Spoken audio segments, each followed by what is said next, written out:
Слава добре на Господа! Днеска темата ми ще бъде християнството е живот и път, който води към небето.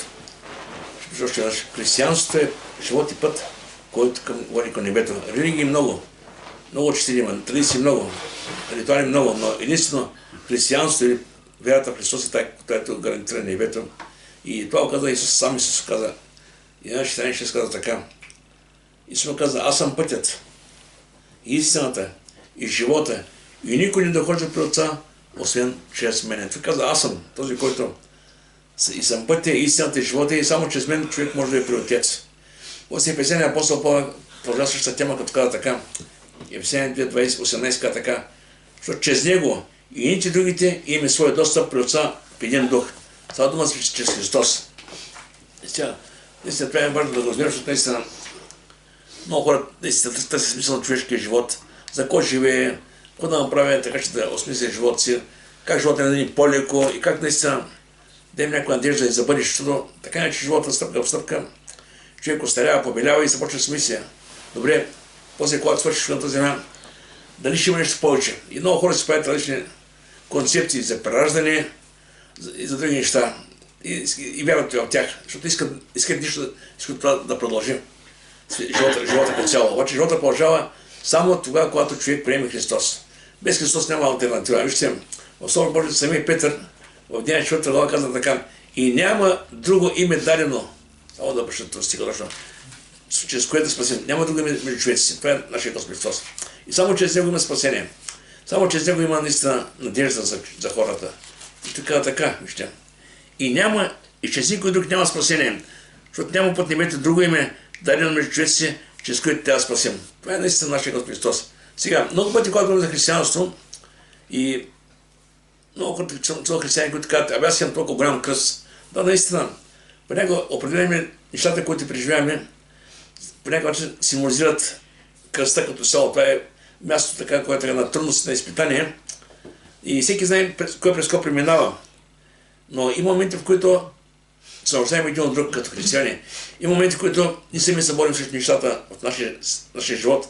Но това, което може да правим най-малкото е поне да се молим или за друг, най-малкото, което борим.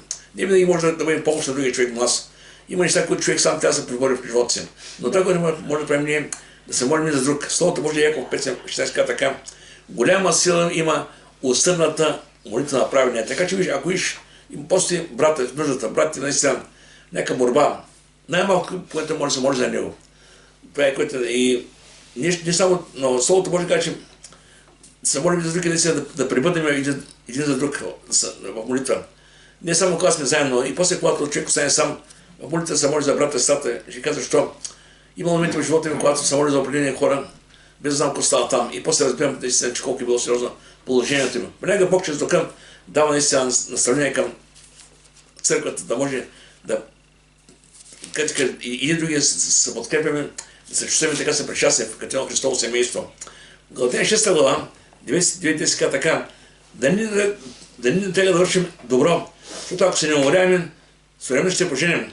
И те, доколкото има случаи, нека стане добро на всички, а най-вече на своите повярат. Какво да си че трябва да се опитаме, чрез силата, която Бог ни дава, да си помагаме един другим, да вършим добро. Защото вижте, това е нещата, които са важни. Вярата си е вяра. Понякога четем Словото Божие, така отидем много повече внимание. Това е хубаво, много хубаво. Обаче това слово, само го четем, ако не живеем, то не ползва. Именно Словото е християнство, е живот на взаимоотношение един към друг. Докато другите религии, не знам какво ги учат, но християнство е точно взаимоотношение един към друг. Словото Божие казва, бъдете милостиви към друг, обичайте се един друг, прощавайте един друг. Просто много неща си говори един към друг. И така сега Словото Божие. Имаше един човек, който досягаше Христос. Дойде при него и видя еуфорията, видя всичко, което става около него и каза така: ще седам, където идеш. Този човек видя, че вървеше подига в Христос и каза: ще седам, където идеш. Седам, но той беше решил, гледайки това, което става около Христос, готов съм да оставя всичко, да последвам тебе. Сега, обаче тя знаем, защото е Христос, вижте. Христос не знае едва ли не да оправи живота на тази земя. Много пъти заблуждаем, че идейки при Господа, че ще бъде само цвете и рози. Работа ще бъде по-добра, заплата ще бъде по-хубава, семейството няма да има проблеми, къща ще поставя по-голяма. Едва не мисли за материални измерение за Бог живота си. Разберете, мам. Исус дойде не да станем по-богати, не да станем по-щастливи, не да станем нещо по. Той дойде да ни избави от този свят, да ни избави, разберете, мам. Света отива към своя край и всеки човек без Бога погива. Зато и Словото Божие казва така, вижте, благодат и мир да бъде на вас от Бога, Отца нашия Господ Христос, който даде себе си за нашите грехове, за да ни избави от населен нечист век, да ни избави. Значи, основната сила на Христос е да ни избави. Ако не Словото Божие, погледнете апостолите, кой тях беше богат, прекалено всяко нещо. Нямаш охолство, нямаш нещо. Тези хора, Петър каза, не оставим всичко последно, оставим всичко. И Бог се грижи за тях. Бог винаги има грижа за своите си. И го не остава хората. Обаче не трябва да има правилно разбиране след колко тръгаме. И тогава Исус му казва точно, виж казвам. Исус му казвам, лисиците имат негодища. Неместите имат не знам, а човешкият син няма где глава да послони. Сега, и самия апостол Павел в Словото Божие каза за себе си. Това е една изповед, която е негова, но тя е изповед, която достига до нас и всеки от нас може да каже само за себе си, че това е неговия живот. Това е благословение. Галатяни 2:20 казва така. Сръсна се с Христа и сега, че не живее, но Христос живее в мене. И животът, в който сега живее в тялото, живее го с вярата, която е в Божия син, който ме возиви и предаде себе за мен. И това е смисъл на неговия живот. Да бъде верен с Господа, да пожелава с Господа и да върши Божията воля. И вижте, е много важно, кой царува в сърцето ни. Аз от стария човек или Христос. И наистина това е много важно. Ако човек е да при Бога, приема Христос, но също време остава стария човек да го ръководи, просто става едно, как да кажем, ходи на църква, също време живот според неговите разбирания и пример ходи в двата пътя. И широки в тесния път.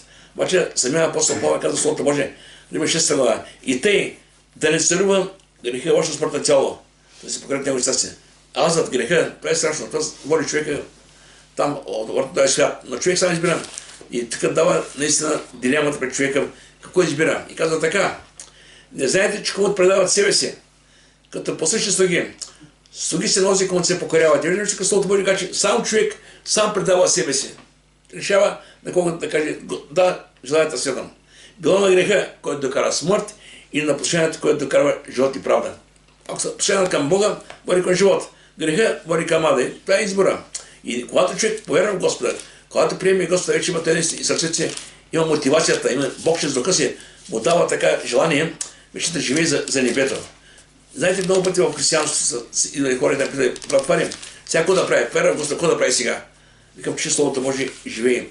Изпълнява това Слово Божие. Стъпка в стъпка, полека, това, което те вътре, ще да стане живот в тебе. Наистина човек се пита какво да прави сега, как да наистина да покажа, че наистина, че обичам Бога, че искам да с Него. Така така в Коринтяни казва така 5 глава. Защото Христовата любов ни принуждава, като съждаваме така, че понеже един намрял всичките, те ще се обрали. Значи Христос обря заради нас и вместо нас. Тоест грехът на целия свят го знава върху себе си и обрата на кръста за нас. И само това действие сега, че осъзнавайки, ни дава така едно уверение, че да ходим и да живеем за Него. Това е един знак на благодарност. И ще Той умря за всички, за да не живеете, че живеете за себе си, но за този, който за тях е умрял и възкръснал. Не виждам, че самата жертва е мотивация да бъдем готови да носим кръст всеки ден. Това е много важно. Вижте, кръста си, това е житейския път на християнина. И много пъти са, като кажеш кръст, това е едно неприятно място, което беше разпънат Христос. Но когато говорим за кръстата е място, чрез което наистина всеки трябва да премине. Няма как без кръст да има небе. Разберете ме. Кръстта е място, където Исус Христос извърши изкуплението. Кръстта е място, където ти оставаш всичко с твоето минало, старото, което си бил. И казваш, Господи, научи ме наистина да живее вече нов живот в Тебе. И сега в Лука 9 глава, от 26 казва така. Казва още на всички, ако иска някой да след мене, нека се отличи от себе си и нека носи кръста си всеки ден и нека ме следва. Защото който иска да спаси живота си, ще го загуби. А който изгуби живота си заради мен, той ще го спаси. Понеже ако се ползва човек, ако слушай целия свят, а изгуби живот или ощи себе си. И защото ако се срамува някой от мене и от думите ми, той човешки син ще се срамува от него, когато дойде в своята слава и славата на Отца, своите ангели. Така много се каза, този, който е мой, ма седа без срамува. Понякога има съм моменти в живота си като християнин, има съм хора, които са били християни, но които са срамували да изповядат вярата си. съкънте, които са християни, да ми се смеят. Едва не. Някой да ме подиграва. Ма вижте сега. Ако тя някой от него срамувам, той би трябвало Исус да срамува от нас, това, което са били преди него. Но, виждаме, че Исус дойде, взема всичко върху себе си и наистина насърчава ние като негови последователи не се срамуваме от него. Напротив, да отседаме с чистота и кажем, Господи, помогни наистина според силата, която Тебе, да показваме Тебе, да говорим за Тебе, да изявяме Тебе. Сега, когато става да ме затворим, загрижим, Словото Божие казва, че има товар, който човек сам трябва да го носи. Но има товар, който човек се нуждае от някой до него. И сега, казва така, Галатяни 6 глава 2. Един други тяготици носете, така изпълнявайте Христовия закон. Тук става дума, грижата един към другия е много важно. Значи един друг тяготици носете. Нуждаем се по него един друг. Да си помагаме с който можем в време на нужда. И това не се показва християнството, разбирате. Словото Божие казва, сами се казва, по това ще познаете, че сте мои ученици, ако имате любов помежду си. Ако не са на хората, всеки да в себе си, в семейството и си гледа на своя си живот и никой не се поставя на мъка. Ама че някой може да гледува, някой може да няма ежедневните неща, да всеки да себе си. Но при християните трябва да бъде така. Напротив, ние трябва да бъдем отворени, да помагаме на всички начини своите по вера. И това така именно истинския Христов е тук в нас. А в Галатяни 6 казва така, защото всеки има да носи своя си товар. Значи всеки има да носи своя товар, това е нещо индивидуално. Нещо, което дека борба в себе си, нещо със своите слабости, пороци, нещо има заправа. Това е нещо лично, но ние винаги трябва да бъдем усещаме един друг. И това, което разделя хората на две в този свят е именно кръста на нашия Господ Израил, който прави там. И вижте, в Словото Божие така много пъти. Тук няма разграничаване. Беден, богат, красив, не толкова красив и нещо друго. Напротив, има само два типа хора. Едни, които вярват в Христос и го приемат, има други, които не вярват и отпадат. В Коринтяни 1:18 Словото Божие казва така, Словото кръста е безумие за тези, които погиват, а е Божия сила за спасение на тези, които вярват в Него. И сега така ще погледнем Словото Божие и да им при Бога с покана от Него. Поканата от Него. Никой от нас не може сам без Бога да спаси личен. Бог иде при хората и ги кани. И въпросът е, какво правиш хората покани? Господи, е нещо много важно. Словото Божие казва така, Матей 11 глава, 20 си казва така, дадете пример всички, които се трудите и се блини, и аз ще я успокоя. Говори, че наистина поканата е към всички. Тук няма някаква специфика, ама те ще дойдат, те ще дойдат. Бог не избира определени хора по определени критерии. Той кани всички и казва така, вземете моето иго върху си, научете се от мен, защото съм кротък и смирен на сърце и ще имате покой на душите си. Слава да бъде Господи. И още в Яна 6:7 казва така. И елате при мен такива, които сте, и аз някак няма да я върна. Такива, които сте. Понякога, когато говоря с много хора, казват, ама Фария, сега аз не мога да прибога, защото имам еди какви си грехове, еди какви си грешки правя, имам неща, които не са достойни, едва не са хубави. Да, човек, когато чуи благата вест, винаги идва въпроса, добре, аз сега живея такъв живот, бях долу при Бога, сега трябва да оставя дали не стария си живот, как ще станете с тази работа? Защото понякога хората са свикнали с своите ежедневие, със своите грешки, своите слабости и пороци, и те станат част от тях. И той като разбира, че църквата е нещо свято, Бог е свят Бог. И той предположи как да при Бога си едва не с тези мои грехови товари. Но Словото Божие каза, елате при мен такива, които сте, и един превод каза, и аз всеки няма да изгоня. Това е нещо много уникално. Бог ни приема такива, каквито сме. Обаче, трябва да бъдем готови и да ги приемем за нещата, които ще последват нашия живот. Сега много пъти наистина хората представят благата вест по един много красив начин, да могат да привлекат хората към себе си. Елате при Бога, няма да е проблеми. Елате при Бога, ще има само цвете и рози. Да, ще има и това, но няма да бъде само това. В Словото Божие в Деяния 14 глава апостол Павел, когато и Варнава създадаха църкви, после върнаха при тях и казаха, през много скърби ще преминете да за Божие царство. Ще има и моменти и на скърби, ще има моменти и на изпитания, ще има и благословение, но ще има изпитания. Трябва да се човек да бъде готов за всички работи. Вижте сега, в Яна 14 глава, сам Христос предупреждава своите ученици. Те бяха съвсем от 3 години и половина. Но той им каза, той ги искаше да я подготви, че в момента, когато той ще отиде на земя, да не се притесняват. Те пак ще бъде с тях, но той им каза, аз съм там и където съм аз, и не ще бъдете вие при мене. Словото Божие каза така, да не се смущава сърцето ви.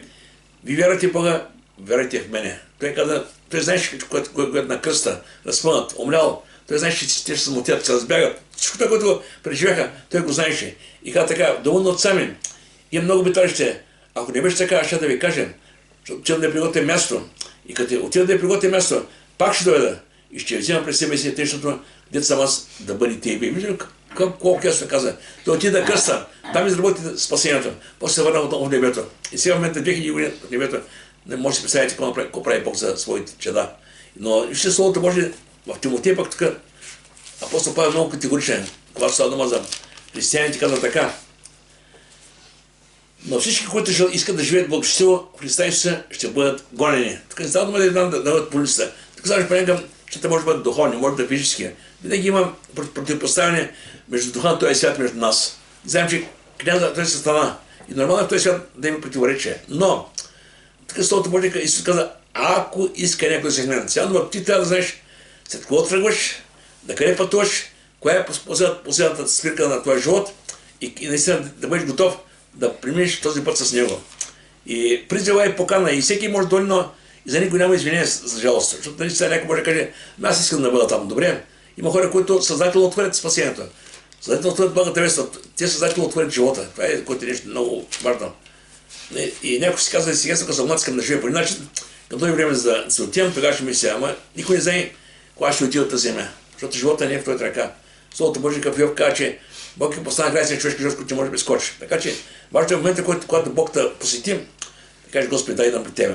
Исаия 55 казва така: търсете Господа, докато не може да намерите, призовавайте го, докато е близо. Значи има човешки живот, когато Бог е да близко до хората. И да близко, не знам колко пъти, но и толкова пъти, колкото е необходимо. Да може човек да го познае, да може да го приеме, да се спаси. Но пак от човека зависи, без човека не става спасението. Ако е спасението като новорождението, като и соло от него стана, от Бога, но аз искам наистина да кажем, да, Господи, искам да бъда.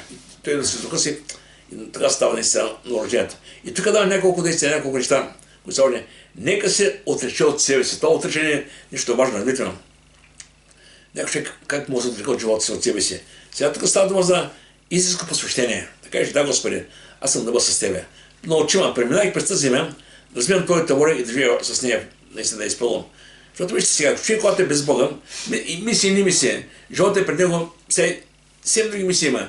Къщата, колата, жената, имота, пари. Има си един път, в който върви. Обаче, когато приема Христос, ще разбира, че имаше по-важно. Словото Божие ще каза, не се представяй. Какво ще ете? Какво ще пиете? Какво ще мъжете? Търсете първо Него царство. Не казваш, че неща не са важни. Важни са, но най-важното е Христос да бъде на първо място. Или вече не азът, а вече Той. Да оставим себе си изцяло в Негово разположение. Това е много важно. Исаия 55, 8 си казва така: моите помисли, не си казваш, че помисли. Моите пътища, си казваш вашите пътища. Колкото небето от земята са високо ниво, толкова моите помисли и моите пътища са помисли. Значи видим, че Бог има промисли всеки един човек. Няма човек, който да преминава през тази земя, за който Бог не е промислил с него. Но въпросът е човек да каже, да, Господи, искам да бъда с Тебе. Еремия 2.14 казва така: аз знае мислите, които мисля за вас. Мисля добро, а не зло, да там бъдеща надежда. Така че Бог винаги има неща, не има път, който трябва да изгодим с него. Сега, тук каза, нека носи кръст всеки ден, кръста. Той значи да вземе по дърво и да върви всяка по улиците. Това е наистина символика. Кръста символизира хулите, страданията, скърбите, самотата и всичко това, което ще преживим за Христос. Понякога нещата са, може би, добри около нас, няма проблеми. Може да е нека разбирателство. Но както началото първа църква, когато тръгнаха преди Христос, знаете, когато Бог след църквата, началото, има голяма еуфория, всеки събираха, общуваха чудеса. За мен всички хора около тях се радваха. Обаче малко по-късно, още при първото чудо, виждаме Петър Йоан в затвора. Бой, значи мисля, че нещата се променят. Днеска може да сме добре, от не знаем кой ще дори. Обаче, веднъж кой ще дори. Обаче трябва нещо, да знаем, че Христос ще бъде с нас. И там, където е добре, и там, където не е много добре. Той ще продължава да бъде с нас. Помните, когато те бяха в затвора и ги биха, те излязаха оттам и казаха, бяха възрадвани, защото претърпяха опасен за Христовото име. Така че сега самия Петър казва Словото Божие тук. Защото това си е призвание. Понеже Христос поставя за вас и оставя пример да последвате неговите стъпки. Това говори точно страданието, смирението, което Христос имаше. И наистина ни трябва да имаме това сърце. И наистина, както Той го направи за нас на кръста, Той поставя за нас, пренебрегна себе си, мога така. Бидейки кръстата Словото Божие, Матей казва, че имаше легион ангели, които чакаха заповед от небето. Само да беше казал, с край искам да свършиш това. Но Исус премълча. Да отиде на кръста време на Голгота за нашия грях. Легион ангели ще свърши. А обаче той претърпя. И наистина има ще през които трябва да преминем. Да, които наистина понякога може да са трудни. Но християните трябва да имат и трябва да издържим на противопоставяне на тези, които обича и да опричат на света. Понякога нашите най-близки хора, които са около нас, може да станат срещу нас. Било семейство, било приятели. Вижте, Матей 10 глава казва така, Матей 10, 36 стих. Аз лично го изпълнявам нещо в семейство, когато вярваш в Господа, майка, мама, тати, може някои други, които са близки да се станат срещу тебе. Дяволът понякога използва най-близки хора около нас, срещу нас, точно преди това причина, да може да отдели. И това е нещо, което Словото Божие Исус предупреждава. Каза така, да не мислиш, че дойдох да поставя мир на земята, не дойдох да поставя мир, а нощ. Защото дойдох да настроя човек против баща му, дъщеря против майка и снеха против кърви и неприятен човек ще бъде бащите му. Вземеш, тези неща ги има в Библията. Така че трябва да бъдем готови на това, което не се може да случи в живота понякога между нас. След това още имаш да се упрете се в този свят, където живеем. Било комши, било колеги на работа, било приятели да подиграват. Да, обаче въпросът трябва да устояваме още сега. Трябва да видим кое е по-ценно. По-ценно да имаш Христос, колкото да имаш едни хора, които днес са с теб, ги няма. И тук Словото Божие казва така. А ако света е мрази, знаете, че винаги преди вас е намразил. Ако бяхте в света, света ще любим своето. И понеже вие не сте в света, но аз си избрах от света, затова света е мрази. Помните думата, която ви казах, слугата не е по-горна с господаря си. Ако мене мразиха, гониха, и вас ще гонят. Ако са пазили моето учение, и вас ще пазят. Защото ще ви сторят преди моето име, защото не познават онзи, който ме е изпратил. Виждаш, тук препоръждава хората да бъдат готови всичко. Но въпросът е, нашия поглед трябва да е винаги Христос, с вяра в Бог, разбира се. Някой каза, къде да го видя. Чрез вяра в Бога, наистина, винаги, той винаги пред нас и с Него. И знаем, че той винаги до нас. Той казва Словото Божие, и аз ще бъда с вас при всички ни до свършека на века. И тук Словото Божие така. Нека отхвърлим всяка тегота и греха, като гледаме на Исуса начинателя и извърши на вярата ни, който се предстояща му радост, издържа кръст, като презя срама и седна отдясно на Бога, на Божия прославление. Какво става? Издържа кръст, презя срама. Значи той да прави нещо, което наистина претърпя заради нас лично. Сега, света предлага удоволствие, разрешение и удобство, това е нормално. Обаче Господ предлага нещо друго, вечен живот. И винаги тази дилема си пред човека. Сега да живее така, както света живее в грях, или да приема Христос. Едно се живее с виждане, друго се живее с вяра. Самия апостол Павел казва, Словото Божие, аз не се притеснявам. Ако може човекът тлее, ако виждам тлее, заминавам. Вътрешния казва, всеки ден се подновявайте. Много важно за нас като християни. И Словото Божие всеки ден. Противопоставяне с този свят е всеки ден. Това не е само днес или утре. Всеки ден ще има решение, което ще вземе, които ще се противопоставим на този свят, в който живеем. Но това е важно, че това е от нашето решение зависи кого ще следваме, света или Господа. Но Словото Божие казва, и нека този, който се противопоставя, този, който остави нещата, и нека ме следва. Това е много важно.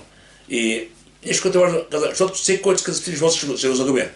Понякога, колкото се стремиш да спаси живота си, да вземем, ето, стъпка в стъпка заминава.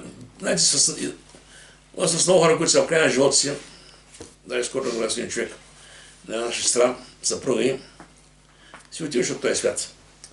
И той каза така, цяло съм се трудил да издадем семейство, да научим се децата, за къщата, за това и накрая клиент каза, занимавам си, каза и някакси. Също съм казал така, неотгоден от живота, защото усещам, че се минавам и че няма нищо на работа, каза. Викам и сега. Това, което трябва да може да човека е само Христос. А ако си берал Господа и ако го приемиш, знаеш, че когато свършиш, ще бъдеш сам при Него. На тази земя така е, че всичко заминава. И важно човек да се разбере, че колко е важно да оставиш краката на Господа, да каже, Господи, да си сам, да иди в моят живот, много родима, спасима и тогава да си сам. Той каже, има моменти в живота си, на два-три пъти съм горе да не вярваш хората точно на удара. И в него момент, когато виждаш как продаваш брата си, почва да се покаява, почва да плаче и след това да се отива. Бог ги подготвя. Това ти му каже, че когато човек търси Бога, Бог му дава наистина тази възможност. Но важното е, че е хубаво човек не чака последния миг. Сега, тук става дума, който си в живота си. Тук става дума за живота на тази земя. За лукса, лохос, който стремим. Сега, в Лука 12:15 Словото Божие казва така: внимавайте и пазете се от всяко користолюбие, защото живота на човека не се състои в избият на емота му. Човек може да има много емот, но край кажа, ако няма Господи, нищо това не го ползва. И дай пак една много тези стихове, казва така. В Йоанна 12:25: който обича живота си, ще го изгуби. А който брази живота си на този свят, ще го запази вечен живот. Цяна дума, твой полет не е в този свят да имаш всичко, както света има. Той е полет да прави към Христос. Иска да бъдеш живот огорен на Него. Понякога може да нямаш това, което е необходимо за тази земя. Но ставаш на Господа първо място. И самия апостол Павел Филипяни, той съм казал така: всичко читам за измят, само Христа да придобие. Да. Не, за Него беше най-важно, най-силното. Да бъде с Христос, да бъде верен на Господа, да върши Неговата воля. И така се там Филипяни каза: дано всякак достигна до възкресението на мъртвите. Това е целта на християна, да бъде там. Сега, винаги пред човека стоят две алтернативи. И да последва Христос с вяра, без знае какво стане с него, и да върви си на този свят, който ясно показва къде отива. Кариера, бъдеще, така. Обаче ще казвам, не се спокойно за този свят, остави света. И човек понякога хвърля си енергия за време неща, а пропуска вечността и небето. Това е наистина страшно. Това е хубаво да си всеки да разбие колко е важно да тръгне след Господа и да разбие, че има нещо много по-силно от този свят. Сега едно предупреждение на Словото Божие относно, само за около две пъти говори това. В Лука 17 глава казва така. Лука 17 глава. Едно предупреждение на последните времена. И това е и днес е актуално. Така Словото Божие казва така.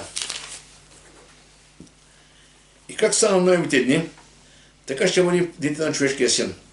Едяха, пиеха, женяха се омъжваха, да не когато Ной влезе в ковчега и дойде потопът и ги погуби всички. Така също как се дам в лото един ден. Ядеха, пиеха, купуваха, продаваха, седяха и градяха. И в деня, когато Лот излезе от Содом, огън и сера заваляха от небето и ги погуби всички. Подобно това ще бъде и в деня, когато човешки се себе. Виждате тук сега, което е важно, нещо, което е важно, наистина, което е добро за нас. Някой се има различни припреним. Кога ще бъде грабването, дали при скръпта, дали по време скръпта, дали след скръпта. Това не е толкова важно. Важното е ти да имаш увереността, че в Бога. И в това, което през което трябва да минеш, дали ще преминеш през скръпта, дали няма да минеш, дали последно, дали при първо или по-късно. Това няма никакво значение. Значение е да служи в Господа. И нещо, те виждат тук, нещо е интересно. Как така началото по времето на Ной правиш ковчега, 120 години. Хората виждаха какво прави. Силно се подиграваха. Казаха, какво правиш ти, човек? Той им говорише, обаче, кой да учи. И накрая, когато ще беше готово, я влезе с жена си, с животните всичко и спаси себе си и там хора, всички останало. Всички останали погинаха. Така беше и по времето на Лот. Лот излезе, жена му остана. Тя се обърна. Децата му изяха с него. Зетите му се подиграваха. Виждаме, че наистина какво се получава. Така и днес. Бог спаси своите си. И тогава ще дойде каят на всичко. И важно е след тези хора, къде беше грешката? Грешката беше, те мислиха само за този свят. Нямаха време за Господа. Ето едяха, пиеха, омъжваха се, градяха, всичко, че беше добро, обаче никъде го няма Господ. И сега в Колосяни 3:2 Словото Божие казва така: мислете за горното, а не за земното. И мога да кажа така, който пренебрегва кръста и Христос ще пропусне вечността. Това е което наистина важно да го знаем. И много хора живеят за този свят, тук и сега, и нямат време за Бога. В Екклесиастите казва така: има време за всяко нещо и срок за всяка работа под небето. Така че наистина всеки от нас, който е приел Господа, нека така да каже: Господи, искам да бъда с Тебе, искам да остана с Тебе, искам да бъда при Тебе. Нека Бог да ме благослови. Слава време.